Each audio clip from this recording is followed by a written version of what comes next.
pagi semua anak-anak kelas 2. Hari ini kita belajar lagi agama.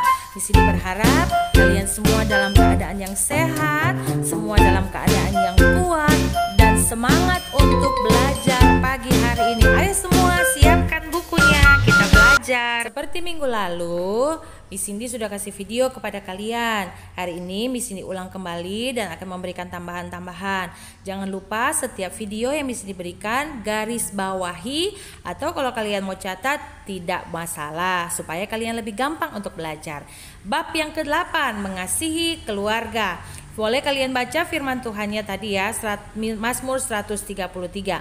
Arti mengasihi. Tahukah anak-anak arti mengasihi? Mengasihi kata dasarnya adalah kasih. Kasih berarti perasaan sayang. Contohnya, kasih seorang ibu dan kasih seorang ayah terhadap anaknya. Seorang ibu dan ayah yang baik, ia akan mengasihi anaknya lebih daripada dirinya sendiri. Nah, pasti kalian sudah rasakan dong kasih orang tua, kasih ayah, kasih ibu. Contoh kasih yang mereka tunjukkan ketika kalian masih kecil sampai kalian besar, kalian dalam penjagaan dan peliharaannya orang tua, dikasih makan ya, dikasih rumah, bahkan kalian disekolahkan. Ini adalah contoh kasih orang tua kepada anak-anaknya.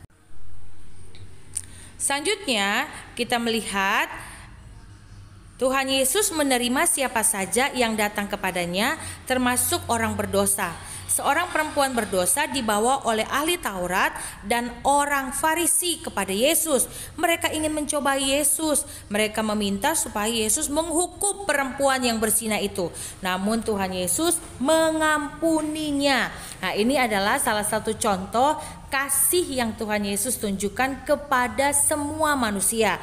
Nah, khususnya perempuan yang berdosa ini. Dia sudah melakukan dosa di hadapan semua orang. Dan ketika orang-orang banyak ingin melempari dia dengan batu, tapi Tuhan Yesus mengingatkan kepada orang banyak itu, apakah kalian tidak pernah berdosa?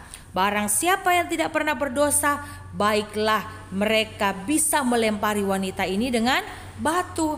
Tapi ternyata tidak ada satu orang pun yang melempari wanita ini dengan batu. Artinya apa? Setiap orang berdosa, tetapi karena kasih Tuhan, karena kebaikan Tuhan, maka kita mendapatkan pengampunan. Dosa kita diampuni, dosa kita disucikan. Ini adalah karena kasih Tuhan. Ya, mereka meminta supaya Yesus menghukumnya, namun Tuhan Yesus menolaknya. Tuhan Yesus mengasihi semua manusia. Itu sebabnya ia juga rela mati di kayu salib, rela dijadikan tumbal pengganti supaya manusia dibenarkan. Contohnya, salah satu contoh kasih yang Tuhan Yesus tunjukkan juga ketika Yesus ada di kayu salib. Ada seorang penjahat di kayu salib yang mengejek Tuhan Yesus, tetapi Yesus diam saja dan penjahat yang satu bertobat. Ya, dosanya diampuni. Jadi ketika Yesus ada di salib, ya ada dua orang penjahat, yang satu mengejek Yesus, yang satu bertobat, dan Yesus sangat mengasihi mereka yang mau bertobat. Kita lanjut ya. Kasih Yesus adalah kasih agape. Artinya kasih yang tidak menuntut balas. Kasih Yesus sangat besar bagi manusia. Tidak ada orang mau mati bagi orang lain, tetapi Yesus rela mati demi orang berdosa supaya mendapat hidup yang kekal. Kasih itu harus rela berkorban ya. Sekali lagi di sini katakan bahwa Yesus, kasih yang Yesus miliki adalah kasih agape. Kasih yang tidak menuntut balas. Kasih harus diberikan kepada semua orang. Kasih itu tidak pandang kepada siapa kita harus tunjukkan. Kasih itu harus diberikan kepada semua orang. Kasih itu panjang sabar dan murah hati. Dalam kasih ada pengampunan. Selanjutnya kita melihat bahwa yang B Ya, penjelasannya perintah untuk saling mengasihi.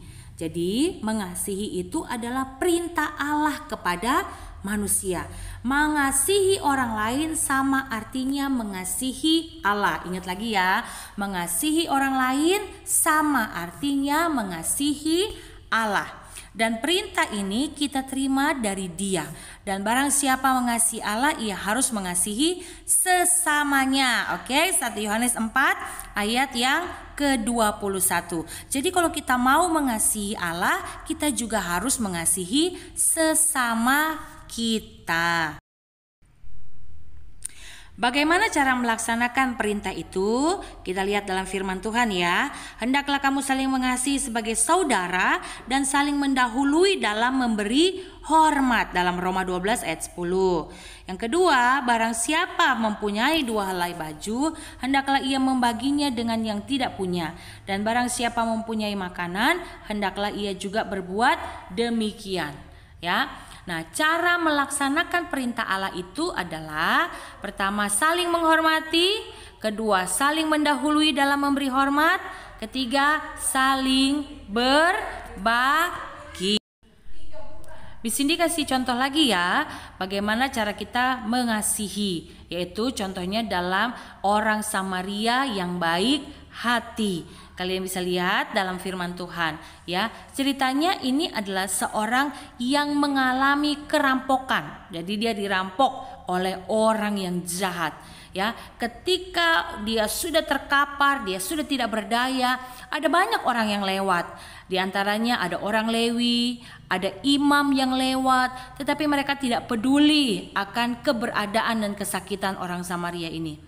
Ya, tetapi ada orang Samaria yang baik hati. Ya, ketika dia lewat melihat ada orang yang dirampok, dia langsung mengobatinya. Dia langsung membersihkan luka-lukanya. Bahkan bukan itu saja, dia membawa orang yang kerampokan ini, orang yang sakit ini ke tempat penginapan untuk diobati lebih lanjut lagi. Bahkan bukan sampai di situ lagi, dia membiayai untuk pengobatan sampai orang ini menjadi sembuh. Anak-anak, kasih itu kita tunjukkan kepada siapa saja, ya, kepada orang yang ada di sekitar kita. Kalian harus menjadi anak-anak yang mengasihi orang lain.